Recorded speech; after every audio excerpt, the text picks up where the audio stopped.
All right, hello and welcome back to Peeling the Onion with DurtyQ, all you patriots, all you Australian patriots out there. We've got a good show today. We've got to cover some. We're going to go back to a little bit back in time. We're going to have a look at the Lima Declaration. We're going to have a look at a video that shows us who controls the world. We're going to look into some tobacco excise tax that's been going on in Australia. That's just absolutely theft, in my opinion. We're going to look at that. We've got a few other things happening. We're going to whiz through this as quick as we can today. But so I really wanted to just crack into it. We're going to start with going back a little bit in time. As I said, we're going to be looking at the Lima Declaration. I can't do it justice, so I'm just going to play the video and we'll talk about it on the other side. Let's have a watch. Lima Declaration: How They Sold Australia. Out in 1975, without public debate or media coverage, Australia signed the Lima Declaration, an agreement from the United Nations that on the surface sounded noble: help developing nations grow, share the wealth, lift others up. But beneath the surface, it was something else entirely. It was a strategic move that encouraged countries like Australia to wind back their manufacturing industries, shift production offshore, and rely on imports instead of building our own economy from the ground up. The people weren't told. There was no national discussion, yet the consequences were enormous. Over the years that followed, Australia began to dismantle its own industrial base. Tariffs were slashed, trade protections were dropped, the Australian dollar was floated, and gradually the doors were opened to cheaper goods made overseas. We were told this was the future, that globalization would benefit everyone. We weren't competing on equal terms. We were expected to match countries paying workers a few dollars a day, countries with no environmental regulations, no workplace protections, no minimum standards. And so, industry after industry. I'm sorry, but that bit gets me every time I see it. That guy getting rolled over by that molten metal, and he slams his face into it. Oh, ouch, ouch, ouch, ouch. Yeah, carry on. Industry began to disappear. Steel, textiles, electronics, car manufacturing. Towns that once thrived on skilled labour saw factories shut down, jobs vanish, and futures thrown into uncertainty. Australia didn't stop needing these products. We just stopped making them. We became dependent on global supply chains. And when those chains were disrupted, like during the COVID pandemic, we saw how vulnerable that made us. Essential goods couldn't get through. Medical supplies ran low. Supermarket shelves emptied. It raised a simple but powerful question. Why don't we make things here anymore? Part of the answer goes back to the Lima Declaration. It marked a turning point, a shift in policy that prioritized international alignment over domestic strength. It wasn't just a change in economics. It was a change in mindset. The idea that Australia didn't need to be a country that produced, only a country that consumed. Today, the effects are still felt. We rely on other nations for fuel, technology, medicine, even defence equipment. We've lost trades, we've lost skills, and we've lost a degree of self-reliance that used to be part of our national character. Understanding the Lima Declaration isn't about blaming the past for everything, but it is about recognising how a single agreement, quietly signed, set in motion decades of decline in Australian manufacturing. And that's something every Australian deserves to know.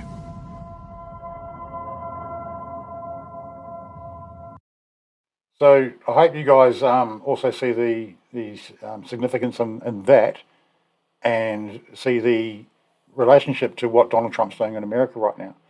So China is in a power shit at the moment because America's always been a consumer-based economy, a nation, and China has always been a powerful producer. All of these countries have been lulled into just being consumers, okay? And this was a turning point, right here was a turning point in Australian lives that turned us into consumers rather than producers. we need to look at our production and take back some of the resources that we have in Australia and start up production again, start producing those cars and that sort of thing. At the same time all that was going on, I forget, I think this is the 80s.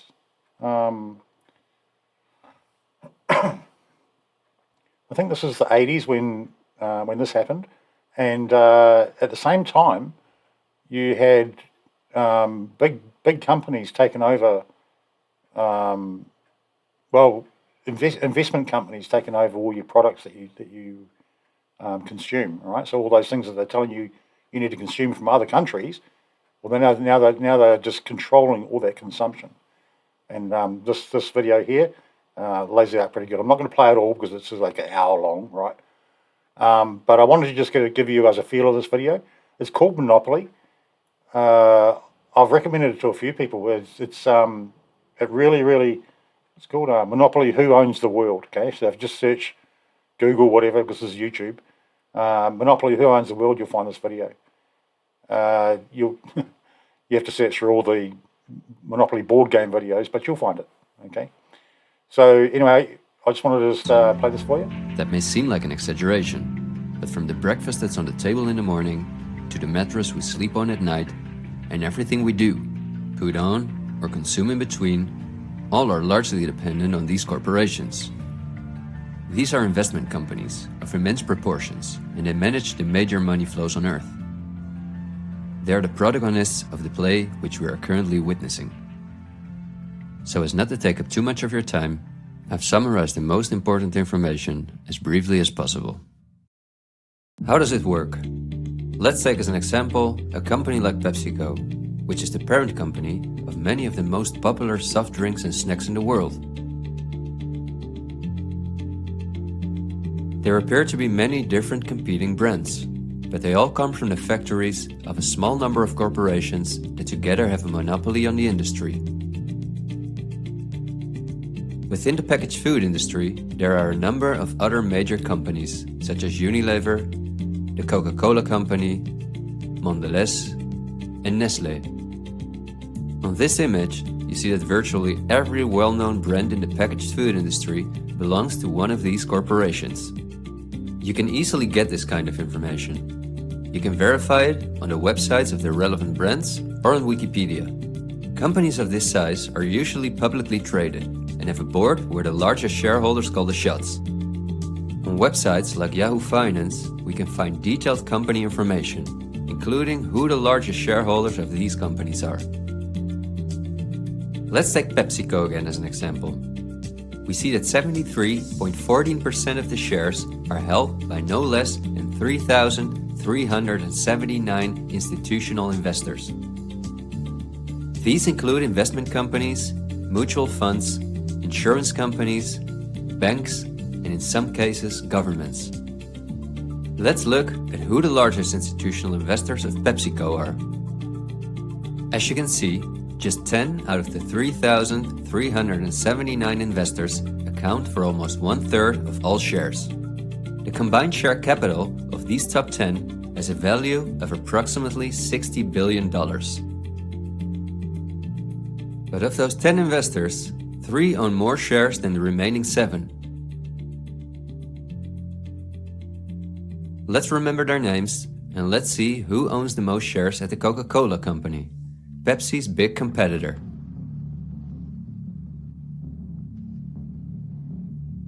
We see that just like with PepsiCo, the majority of the shares are held by institutional investors.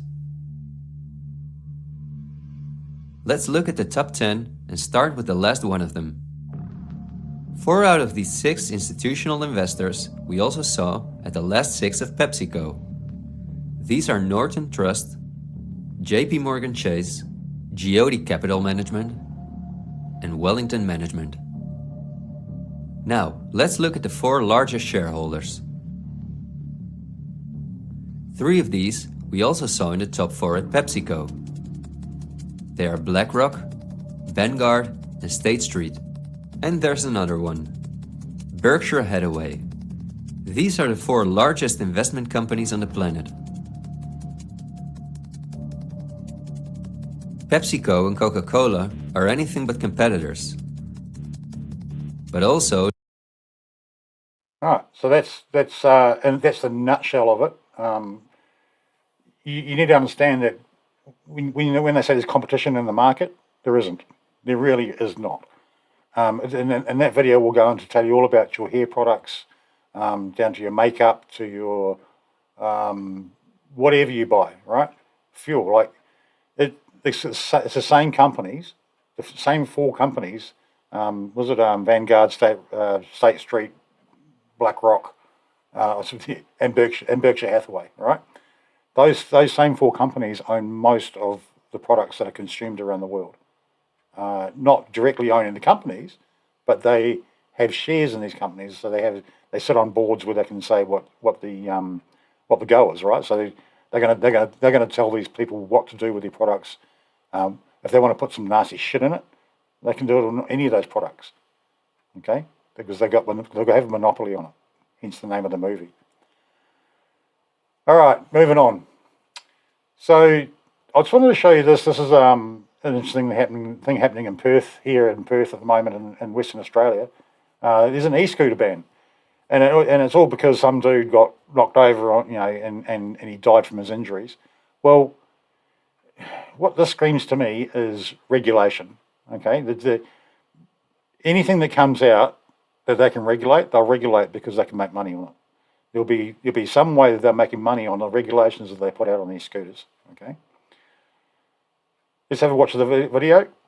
The City of Perth has removed all public e-scooters from the CBD, suspending hire after the death of Manoora father Tan Phan. The tragedy also prompting a crackdown by police on e-scooter riders across the city.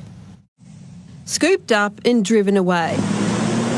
The first of 500 e-scooters being evicted from our CBD just days after Tan Phan's tragic death. The 51-year-old hit and killed by an allegedly drunk tourist on Murray Street on Saturday night, the first pedestrian fatality from an electric scooter in WA. There's no doubt that e-scooter injuries are a major public health problem. The City of Perth temporarily suspending rental e-scooters while it investigates. At this stage, there is no time frame. We're going through a process where we're assisting all the relevant authorities. Ultimately, safety is paramount from the City of Perth's position. The providers, Neuron and Beam, both say they respect the decision and will work with the city to enhance safety. But the Australian Medical Association wants councils to act fast. We think there's ample evidence, not just from this recent tragic event, but from the many injuries we see from e-scooters, for city councils to say maybe these programs really aren't worth the trouble. The City of Stirling has ruled out a ban. The City of Stirling's evidence on our e-rideable, hireable scooters doesn't support us pulling them off the streets at this stage. Tan Phan's loved ones hope it becomes a permanent ban, saying his death was preventable. They're calling for a change to the laws that permit e-scooters on footpaths. The state government says it's open to considering its own crackdown, but the focus now is on compliance. Police will be out in the city tomorrow targeting speeding, helmets, mobile phone use, passenger limits and drink riding. The real issue is, and we've all seen it, that people aren't sticking by the rules. Louise Rennie, 9 News. Yeah. So you get the point. There's so many issues with that I don't even know where to start. Look, you don't take 500 scooters off the road because there was one accident or one fatality, right? Yes, okay, people need to be more responsible, but they also need to police it as well. You make your rules, right? You can't go over a certain speed. You can't be doing it maybe on alcohol. I don't know. But you don't just take everybody's right away to have these scooters in the service that they've got in the city because of one tragic incident. What they want to do is they want to go, oh, look, safety, and it's, oh, look, at the end of the day, it may not be worth the program. You heard them just say that. Because they want to go, oh, we've got the power and okay, we'll regulate it. How about that? We'll come to a happy agreement where we regulate it and the victim's taken care of and people can still have their scooters, but it's regulated. Okay? Think of the fines that are going to come out of this e-scooter regulation. Okay? On the same note, changing gears a little bit, you've got New South New South Wales Premier calling for the lower tobacco excise as black market cigarette sales boom. This is something I've seen for myself. The black market sales are quite incredible in Perth. I've seen people be able to go and buy bulk tobacco and cigarettes for way cheaper than what the government is doing right now. Okay, so New South Wales Premier Chris Minns has called on the federal government to consider lowering the tobacco excise, suggesting its current level may be contributing to the rise of illegal tobacco across the country. In March, it was revealed that the federal budget, the bottom line had been dealt an almost $7 billion blow in tobacco tax revenue as black market cigarette sales boom. They're all fighting over this money that they're taking off the people in the first place, right? We're going to learn in a minute, but they're robbing people of this money, and then now they're saying, "Oh, we didn't get our fair booty, all right? We didn't get our booty, we didn't get our treasure chest from the people, and so we need to clamp down on this black market tobacco." The Treasury is forecasting $6.9 billion and forecasting $6.9 billion will be slashed between now and 2029 on the back of Australians turning to cheaper illegal tobacco or switching to vapes. Vapes are worse than tobacco. We won't go there today, but what's coming out in the research in that is vapes are worse than tobacco. It's moisture. You're putting moisture in your lungs, and you've got, you only have to look up pneumonia and what that actually is, right, to realise that you shouldn't be putting moisture in your lungs. I'll leave that at that one. We need to have a look at how big this excise is, how it's driving illegal tobacco sales in our community, Mr. Minns said. And it is best use of the New South Wales Police time to devote to tobacco sales when in the end the federal government's not getting the exercise that they thought. They're not getting this, not that they're entitled to, that they thought they'd get. They're not getting that tax that they would get from that massive increase. Unbranded tobacco use high. Cigarette prices in Australia are considered to be one of the most highest in the world, according to the World Health Organization, with taxes accounting for roughly 3/4 of the price. And I've done the math, it is about 3/4 of the price. We'll get there. The justification for this excise, which was first introduced as 25% increase in 2010 and has increased in the years since, is reducing smoking rates. Yeah, it is, but there's a bunch of people that are still smoking. And the prices that we're at now, in WA, we are paying $90 for 30 grams of tobacco. All right, let that sink in. $90 for 30 grams of tobacco. The cigarettes, I don't buy tailor-made like ready-made cigarettes, but they're also up around the same sort of area in price. Okay. When I go to buy a packet of tobacco, there's one at my local Farmer Jack's. There's the main checkout that's open all the time. That's where you get your cigarettes from. That's the only aisle you can get cigarettes from. And if there's a queue there, they'll open up aisle 2. Alicia, aisle 2, please. So they open up a second checkout, but nobody goes to that second checkout because they all need cigarettes, right? Most of the people going through that local Farmer Jack's around the corner here are buying cigarettes on the way out.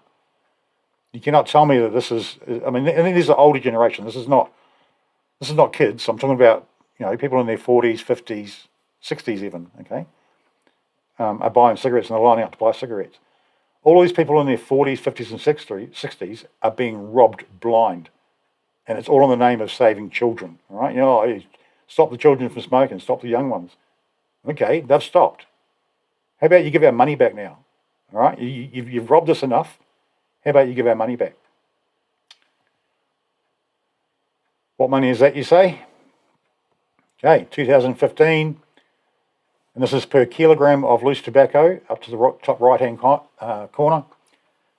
Per kilogram of loose tobacco or cigarettes or cigars weighing greater than 0.8 grams. Okay, so this is all your tobacco. So in 2015, it was $587.62 for a kilo, which is kind of expensive for a kilo in the first place, but it's not as expensive as it is now. Because if you go down to the bottom, look at 2025, it's now at $2,158. All right. So I did a little bit of math. 3/4 of the price. It works out to $90 a pack. It's $22.50 base rate for tobacco for 30 grams of tobacco. The rest of that money, the other $67.50 that I pay the government every time I want a $22 packet of tobacco, all right, that's all tax. That, in my mind, is absolutely disgusting. I think the government needs to stop robbing its people blind over a tax that they just been, oh yeah, with a bit of money we can have, and start thinking about the people and their right to have a cigarette. If I haven't given up now at $90 a goddamn packet, I'm not going to give up. Okay, so now it comes down to the point of how much money do you want to take off me? How much do you want to take out of my retirement, right? Before I die. That's thievery. Okay, the government is thieving. And this is just the calculation showing you that what is 367%, right? That's the increase in those last 10 years between 2015, between 2015 to 2025. That is a 367.355% increase. It's disgusting. It is absolutely robbery and thievery of the citizens. And it's got to stop. Now, the justification of it all. Okay, remember in the 80s they were saying, oh, cancer causes cancer, smoking causes cancer, right? And okay, I'm not going to argue the fact that people get cancers from smoking, okay?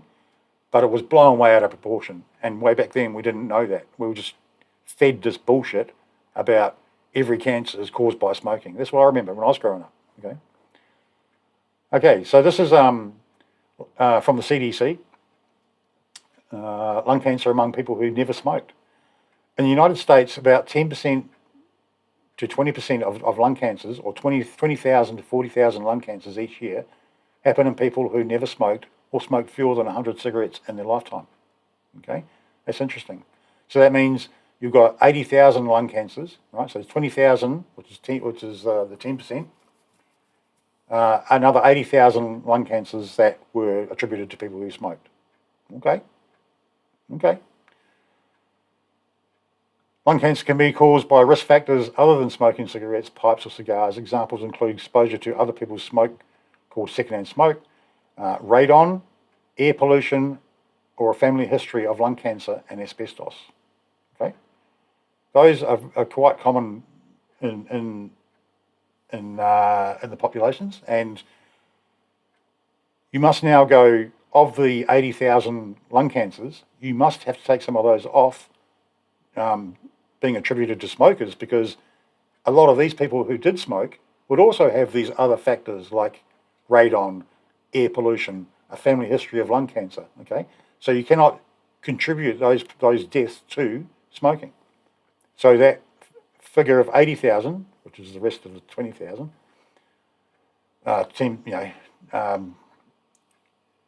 it's the 90%, right, is 80,000. You've got to take that 80,000 and you've got to reduce it some more, because a lot of these people would have had these other contributing factors that may have caused their cancers. Okay. On top of that, while tobacco smoking is a major risk for several cancers, many cancers are not caused by smoking. These include cancers of the stomach. So I just want you, as I rattle these off, I want you to understand that anybody you hear that is dying of these cancers, it's not smoking that caused it. They may be smokers, right? But these cancers were not caused by smoking, okay? Cancers of the stomach: colon, rectum, liver, peritoneum, ovary, skin, and bone, as well as malignant lymphomas and leukemia. Okay, so this is a list of the cancers not directly caused by smoking, includes stomach, colon, rectum, yeah, we just got that one. malignant lymphoma and leukemia, lymphomas and multiple myeloma, skin cancers, bone cancer, and testicular cancer. Okay, so there's a bunch of cancers there that you cannot attribute to smoking. And yet we are the one group in society that is getting plucked out to pay this tax, all right? And it's huge. It is huge money. We are the one group, the smokers are the one group that is getting robbed blind. Oh, because cancer, right? I'm pretty sure in my last show, we covered a bunch of cures on cancer, what do they call them, tumours and things like that, right? There's actually products out there that these guys aren't even looking at to cure them, but they're going to charge us for smoking because we might cause one of those things that they can't cure. It is asinine. This whole thing is absolute asinine, and it's got to stop. And it's got to the time, as it's, I love this meme. We're living in a time where it's harder to smuggle 200 cigarettes into this country than 200 illegal immigrants. Never a true word. And I think they tagged, Francie Nancy tagged Australia in this because it's true. It's true. You cannot smuggle 200 cigarettes into the country, but you can get a bunch of illegals in there. Yeah, no worries. Yeah. All right, speaking of illegals, the threat is real and their plan continues, says Crypto Medium. Now, I'll just make this bigger so you can read it. The WEF and UN Agenda 2030 explicitly demands open borders and the unlimited weaponized mass migration of hundreds of millions of people from the third world into America and all other European and Western countries. Their goal is to eliminate the very concept of national identity. Whoa, national identity. Whoa, that's what they're doing around the whole world. This has become a fight between globalism and nationalism. Okay, that is the crux of it. Is that these countries around there at the moment that are fighting for their nationalism. This is exactly what they're fighting. And you notice what is all through this article? WEF and UN. Okay, Agenda 2030. This is what we're fighting. In a nice way, not hating on anybody that's immigrated or anything like that. Okay, I love all the people that have immigrated here legally, and have made their life in Australia and assimilated to Australia. I'm talking about the ones that are not here to assimilate, the ones that are here to cause mass migration, and just like it says here, right? Man, I digress there. The WF and UN plan is to create global population of rootless nomads without loyalty to any nation or cultural heritage. These imported tribes from backward countries will be in perpetual conflict with the people of the target countries, resulting in perceived requirement for increasingly harsh security measures to maintain minimum levels of personal safety. Ireland, anyone? UK, anyone? This is a feature, not a bug, of the WEF and UN weaponized mass migration scheme. Their plan is to replace and then to eradicate the hard-to-control people of Western nations who value the concept of individual freedom. If your national leaders support this weaponized mass migration, they are traitors to your country. Absolutely. And to your people. Political leaders must choose one, loyalty to country or to the rising caste of WEF globalist overlords who intend to crush our freedom and turn us into their slaves. I had to show you guys that. That like puts it way better than I could. But I'm trying to get the same message out there. All right. It's part of all this 2030 thing. From the Spectator Australia is this Kill Off Net Zero or Drop Dead, written by Ian Plimer. It's a really good article. It's quite long, but I'm probably going to read. I'll judge it as we go, but I'm going to start reading it. It is very, very good. Tells you all about what net zero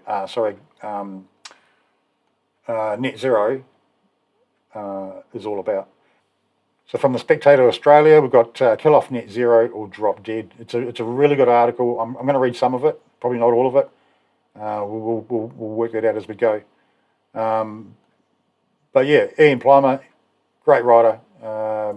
Let's get into it. What really is net zero? I had to look it up because it makes no sense. It appears to be the removal of carbon dioxide from the atmosphere that humans in a select few countries emit during their daily lives.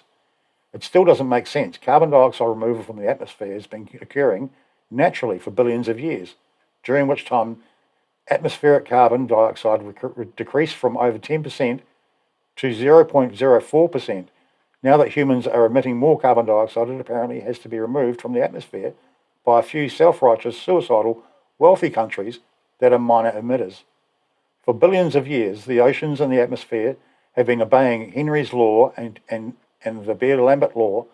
Hence, there was no past runaway global warming when the atmospheric carbon dioxide content was far higher than now. Why should it happen now? Plants thrive when there is at least 3 times the current atmospheric carbon dioxide content. It is now dangerously low. True tree-hugging environmentalists would burn coal, gas and oil, run computers, AI and data centres, make cement, metals, bricks, ceramic, glass, plastics and fertilisers, have sewage and potable water and water systems, and have refrigeration, heating and air conditioning in order to increase the atmospheric carbon dioxide content for plants. Most countries do. The exceptions being a few guilt-ridden, wealthy, first world countries, some like the US and UK, have reversed their fallacious energy policies, which were economically crippling. Net zero is not just taking coal, gas and oil off the menu. There are 6,000 commonly used daily products made from coal and oil, without which we would be back in the Stone Age. If we burned all the coals and oil in the world to produce carbon dioxide, we still wouldn't reach the high atmospheric carbon dioxide level at the time when coal and oil formed. These were the times when terrestrial and marine life thrived. You get what we're saying here? The whole climate hysteria is based on models that are demonstrably wrong and dismiss past climate trends, processes, events and cycles. Why would we even bother to reduce emissions at cripplingly large costs when it has never been shown that human emissions of carbon dioxide drive global warming? Even if I'm wrong, why spend a single penny on net zero? Humans currently live in hot and humid climates and don't drop like flies. Hence, if the global temperature rises by 1.5 degrees Celsius or more, humans and the rest of life on Earth can easily cope and adapt. Water vapour in the atmosphere drives a natural atmospheric air conditioner, preventing runaway warming.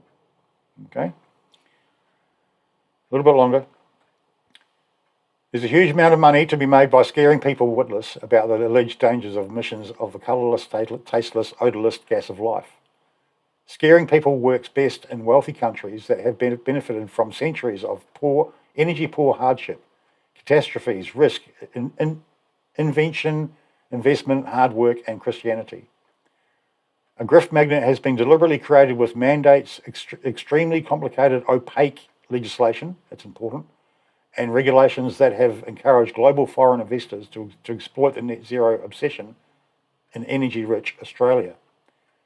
Grifters make wind turbines, solar panels, new high-voltage grids, produce unreliable electricity, trade carbon credits, and sequester carbon dioxide. At every stage, and with the government support, they clip the consumer ticket. Yep, it's all about climate, all about credits. Okay. So you get the point. What he's saying is like it's just a bunch of bullshit because these trees actually need carbon dioxide. We need carbon dioxide so that our fauna and flora actually thrive, and we're bringing our levels so low that it's not. I don't know how many of you had trouble growing vegetables in the garden lately, but I am. All right, anything I grow, it grows to probably 1/10 of the size it should be, and it's all down to what's happening with the soil. It's terrible. Okay, and this is where they're pushing us. Oh, this is just like I found this video. I was looking for it for a while because I remember it happening. This was a while back. But Bill Gates is, he's got a plan, right? He knows what's going on. So we'll have listen to what Bill Gates has got to say. How is this guy not in jail? Bill Gates and other investors are betting Kadama systems can reduce carbon dioxide in the air by chopping down and burying trees. which has raised $6.6 million in seed funding from Bill Gates' Breakthrough Energy and others.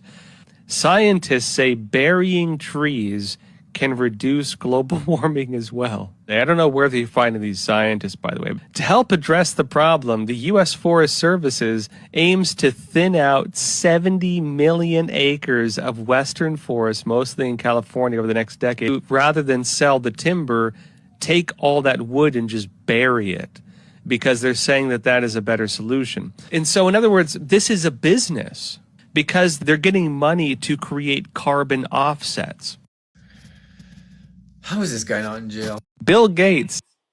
Carbon offsets. So you create the framework where everybody needs to buy carbon credits, okay? This is the grift. All your farmers now need to buy carbon credits because they've got cows that fart. They have they run tractors to cultivate the food. So they've got to buy carbon credits to run their farms. We take that cost. We pay for those carbon credits through our prices in the supermarket. All right. And then what Bill Gates does is he goes and buries a whole bunch of trees and says, "Look, I'm doing wonderful things to get rid of carbon in the atmosphere. All right, I've got this brand new plan. It's a business. I'm going to do this, and I've got this product that captures carbon." All right. Makes no sense, but that's what he's doing, right? And then he's going to go sell those credits that he's got because he's been doing so much wonderful work to the environment and capturing carbon. So he's got like a positive or a negative carbon footprint, all right? And he's going to sell some of that negative footprint back to people so they can buy those credits and be all good, and they can make sure that they're not hurting the planet. Okay, it's a grift. Bill Gates is making a fortune off it. Through absolute nonsense. You know something else that doesn't make sense? Well, let's show you how it doesn't make sense. Okay? Let's talk about photosynthesis. Now, I'm wondering how many kids out there that are going through school at the moment have actually learned about photosynthesis, because they don't want you to know about it in this 2025 era where net zero is the plan. They want to get rid of carbon dioxide when our trees need it. Anyway, let's have a bit of a look. Photosynthesis. Photosynthesis is the process by which plants use sunlight, water, and carbon dioxide to create oxygen and energy in the form of sugar. Right? Most life on Earth depends on photosynthesis. The process is carried out by plants, algae, and some types of bacteria, which capture energy from sunlight to produce oxygen. Right? I'm pretty sure we need oxygen, right? And chemical energy stored in glucose, which is a sugar. Herbivores then obtain this energy by eating the plants, and carnivores obtain it by eating herbivores. Makes sense, right? So that photosynthesis creates the sugar, which is eaten by animals, right? They eat plants, and then other animals, they eat those animals and get the sugar into their system. Yep. During photosynthesis, plants take in carbon dioxide, CO2, and water from the air and soil. Within the plant cell, the water is oxidized, meaning it loses electrons, while the carbon dioxide is reduced, meaning it gains electrons. This transforms the water into oxygen and the carbon dioxide into glucose. The plant then releases the oxygen back into the air and stores energy within the glucose molecules. There's a couple of little bits here, and that'll be it. Inside chlorophyll. Inside the plant cell are small organelles called chloroplasts, which store the energy of sunlight. Within the thylakoid membranes of this chloroplast is a light-absorbing pigment called chlorophyll, which is responsible for giving the plant its green colour. During photosynthesis, chlorophyll absorbs energy from blue and red light waves and reflects green waves, making the plant appear green. So, where we talk about Bill Gates burying trees, okay, there's no sunlight. And this is where we get into light-dependent reactions versus light-independent reactions. While there are many steps behind the process of photosynthesis, it can be broken down into two major stages: light-dependent reactions and light-independent reactions. The light-dependent reaction takes place within the thylakoid membrane and requires a steady stream of sunlight, hence the name light-dependent reaction. The chlorophyll absorbs energy from the light waves, which is converted to a chemical energy in the form of molecules ATP and NADPH. The light-independent stage, also known as the Calvin cycle, takes place in the stroma. So I'm thinking that's like the stem of the plant. So if you've got a tree and you're bearing a tree, there's no sunlight, it's in that stroma, space between the thylakoid membrane and the chloroplast membranes, and does not require light, hence the name light-independent reaction. During the stage, energy from the ATP and NADPH molecules is used to assemble carbohydrate molecules like glucose from carbon dioxide. See, no, it's not even the stem. It's like, it is still the leafy side of the plant. It's in between these parts in the leaf that can do it without light.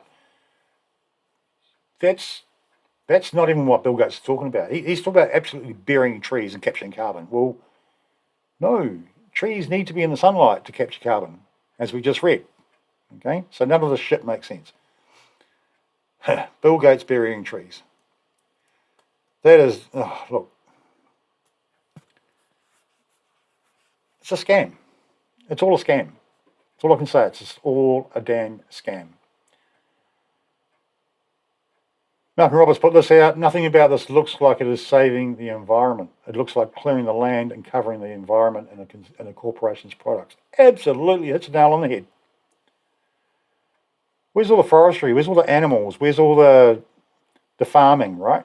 Oh, no. We're gonna take miles and kilometres of land, and we're just going to put these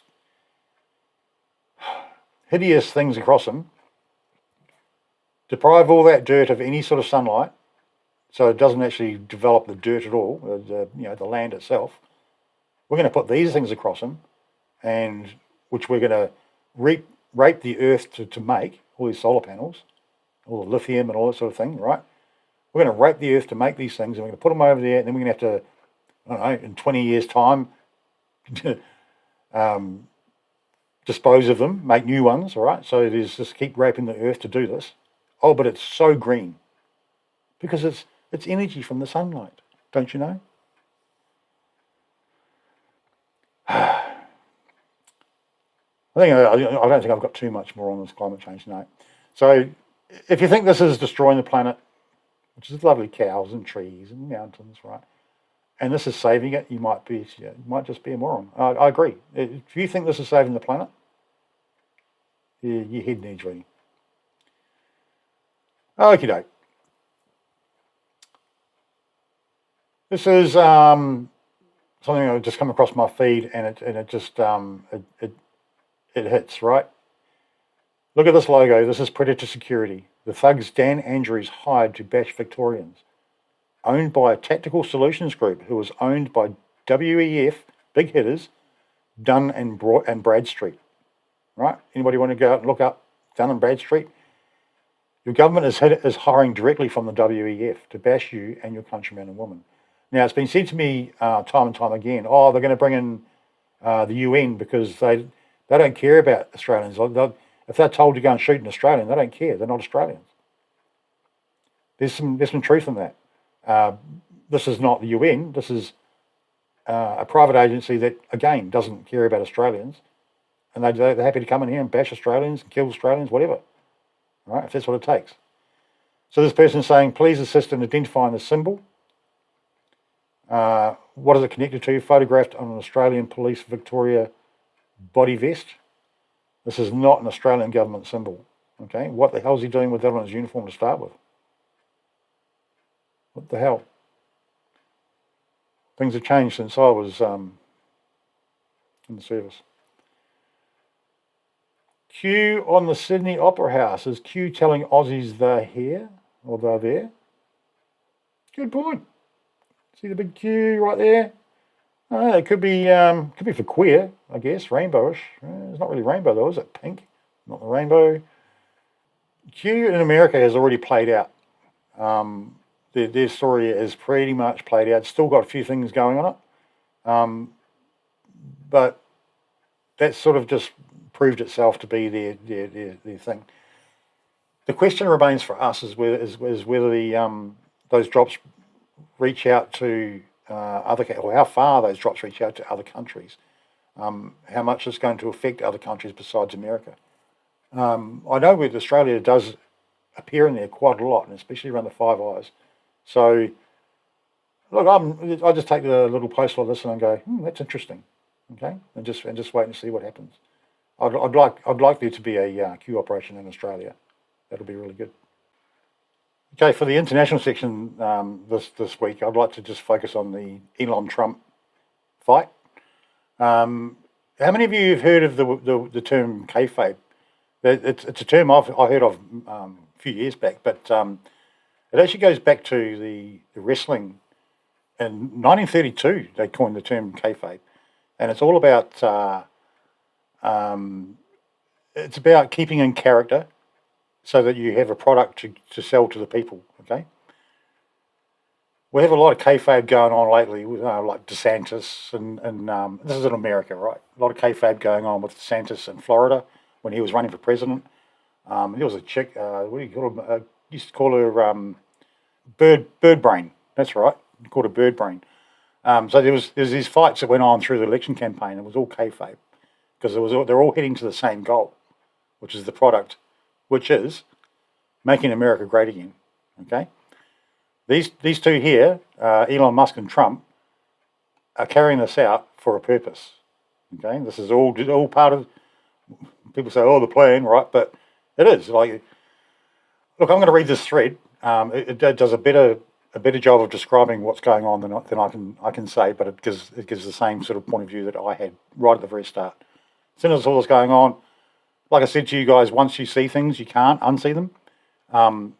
Straight away, I had a friend ring up and said, "Oh, look at this Elon Musk thing and Trump. Is Elon the Antichrist?" Or and you go down these avenues when you doubt what you've actually already formed in your mind of what's going on. You start doubting it. And all of a sudden you got 6 different theories coming into your head. There's a lot of people out there posting at the moment that don't have faith in their theories, right? They don't have faith in how they see things and how they put things together, how they put the puzzle together, and they run off on these tangents. And there's a lot of our own people putting a lot of posts out there saying that these guys are just at each other's throats. I mean, they are, but they don't see that it's all staged. It's all for our consumer content. 5th generation warfare, people, all right? Information war. Okay, let's read this. On June the 5th, 2025, Trump and Elon started trading digital jabs at each other while normies started freaking out, and then the question became, are you on Team Trump or Team Elon? Well, I would argue, why not both? Because what went down today and played out publicly on X literally had everyone's attention. The world is watching. Choose your fighter. I should probably just say this is from Digital Swallow. Tweet fighter. Love it. Okay. I've got to do this the right way. So we go next one. It's but the Anons, calm, cool, and comfy as fuck. Right? Why are we comfy as fuck? Because this isn't just a feud. It's a carefully staged show. And we're watching a masterpiece unfold. You are watching a scripted movie. All right? Now apply that logic here. Both Elon and Trump said some wild things at one another, but Elon's sucker punch post about Epstein Island really raised some eyebrows. And the thing is, Elon's right. Trump is on the Epstein flight logs, but, and that's a big but, Trump is not on the flight logs the way that the left is hoping. Trump never went to Epstein Island. Anons have known this for years. We have. So Elon is not exactly sharing anything that is revelatory. This infighting thing between them, it's not real. It's a psyop. It's a red pill delivery system that for normies to help them wake up. And I've got to say it, it's working like a charm. This is one of my favourite memes. It's like, as we watch things happen, like we just like chill and relax, right? We just sit back and go, yeah, that's pretty cool, right? I mean, it can be like planes going down, right? It's the keyboards, and we're like, oh yeah, all right. And everybody else is freaking out. They're going, Con Inc., right? We'll talk about Con Inc. later on, but Con Inc. are freaking out. Like you'll find redacted news, and they'll have big stories about this, so that they're big fights and stuff. All right, the Dems and the Rhinos are all, oh no, it's all falling apart. Oh, the plan's all falling apart. No, it's not. No, it's not. I'm going to do this the right way. So I wanted to show you, it reminded me of this Q post back in, 2018, 1st of April? No, January 4th, 2018. What makes a movie good? Great actors. Are you watching actors right now? I think we're watching actors right now, right? You got Elon, who, if you remember when he first got involved, how enthusiastic he was all over the stage and he was fist pumping, and all right. I mean, Trump's a great actor. No one can deny that. So I think that post is one of the most important ones that people need to understand, is that we have a bunch of actors out there that are putting together a script for us. This whole Trump Elon thing, it's just more of the same. Yeah. Okay, where am I at? Yeah, so this it's already been fought. Okay. And it's just a matter of how far this Q thing goes, whether it comes back to Australia or whether it carries on just being in for America and doesn't actually expand to the rest of the world. I think it does. All right, this chick. This is just fun, right? This is what media used to do. This is what media used to be. And this chick, like it says here, she needs an award. Natalie Winters should hold the Guinness Book of World Records for most brilliant smackdowns in front of millions. Christopher Steele, still nursing that verbal beating. Thanks, Natalie Winters. Christopher Steele, if that rings a bell to you, he wrote the Steele dossier, which was used to try and take down Trump. Okay, it was all bullshit. It was proved bullshit, and he gets on this show trying to spin more of his bullshit, even after it's all been proved, and this is what he got. All right, let's have a watch.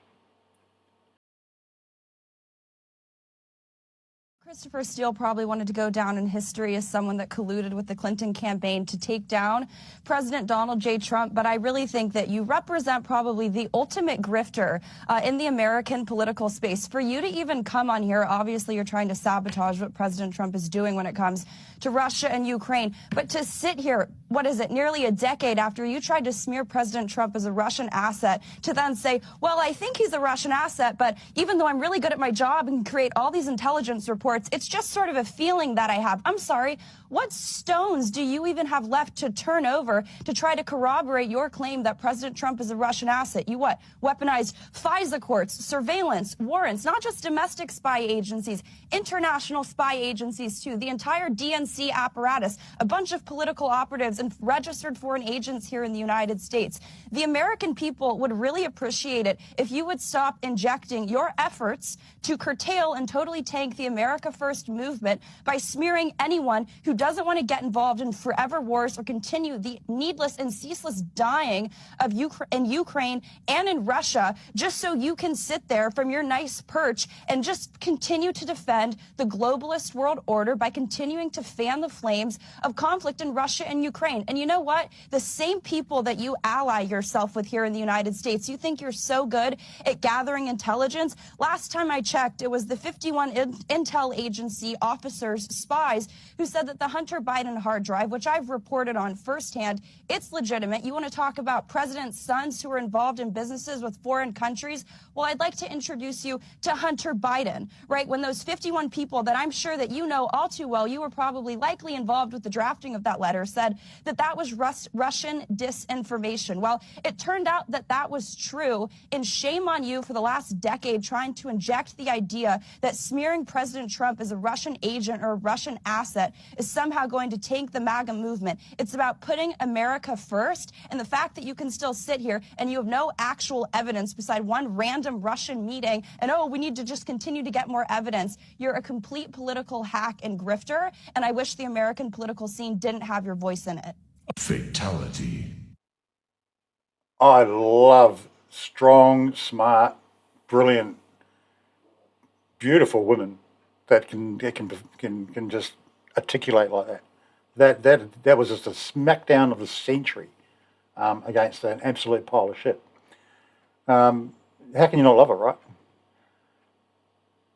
All right, Michael Jackson, Q. Q dropped clown puppets, June 2025. They don't elect leaders, they cast performers. Look closely, the globalists don't pick warriors, they chose clowns. Zelensky, a stage actor in heels. Macron, groomed by Rothschilds, both manufactured, both inserted. Leftist regimes love optics, globalists love obedience. They don't want strength, they want submission. Puppets in makeup. Presidents by design. Controlled by strings you don't see. This isn't politics, this is a show. And you're paying the price. World stage equals clown show. Theatre of control. Your enemies are laughing. But the people are waking up, the script is collapsing. They made puppets presidents.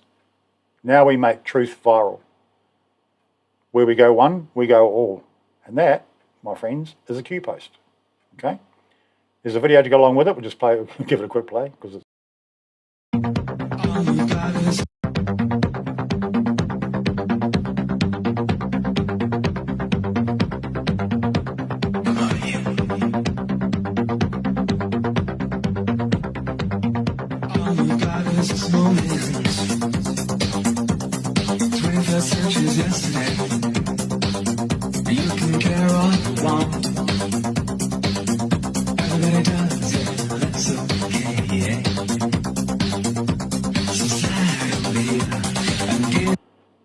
So, in case you missed it, you got this guy, right,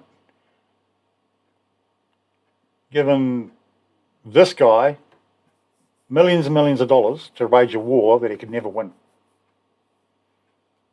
In case you missed it, right, these people have been installed into governments in places that are very, very strategic. Right? That's what's playing out in front of us with Ukraine and other governments, right? Back to Australia, 7 News Melbourne put this out. Accused killer Erin Patterson has been asked directly if she intended to feed her relatives deadly mushrooms at her Leongatha home. It is the first time prosecutors have grilled the mother of two as she admitted telling a string of lies. This is a bunch of bullshit. Why do I say that? Because she's obviously guilty, right? Like, and it's just the courts. Like, there's some lawyer out there getting paid to get up there and stand out and try and say that she's not guilty. She fed her family mushrooms, right? Deadly mushrooms. She looked it up. She made herself sick. It's just come out. She's made herself sick after, feeding these mushrooms, because she knew, right? She knowingly fed her family deadly mushrooms. And the problem we've got here is that in the court system now, you can argue both sides of the case successfully, all right? Doesn't matter what the argument is. You can have, depending on how good your lawyer is, you can argue successfully that you didn't murder that guy that you just murdered, all right? Or you didn't do that robbery that you just did, or for some reason the law doesn't apply to you, right? It can all be argued, and there's so many little loopholes and flaws in the law nowadays, right? After all these centuries of laws being applied and changed, and precedents set, all these precedences, you can argue anything these days. You can, as long as you've got the right precedents, right lawyer, you can argue anything. And this is just a bunch of bullshit. She should just be prosecuted. Yep, you're guilty. No possibility of arguing that you're innocent when you're guilty. And let's just be done with it and stop paying taxpayers' money on this case. It's bullshit. It's where our law system is, though. All right? I'm not even going to play that. Oh, wait, Bob has something to say.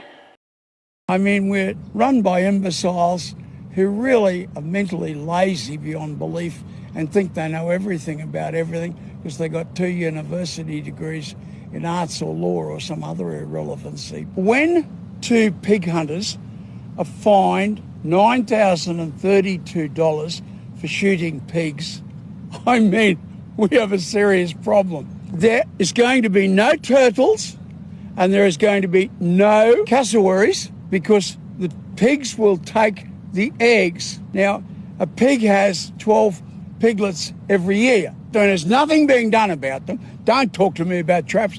That is ridiculous. Don't talk to me about poisons because I oppose that tenaciously.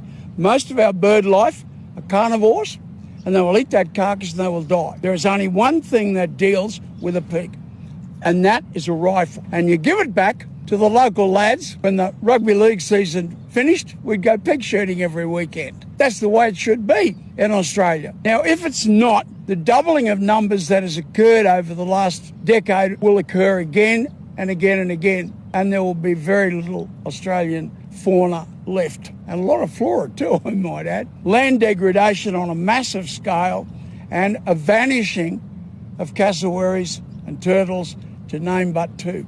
But there'll be plenty of other species that will... Yeah, so that man speaks truth. You know, the only way to kill a pig is with a gun. That's just how it is, right? The gun is the best way to kill a pig.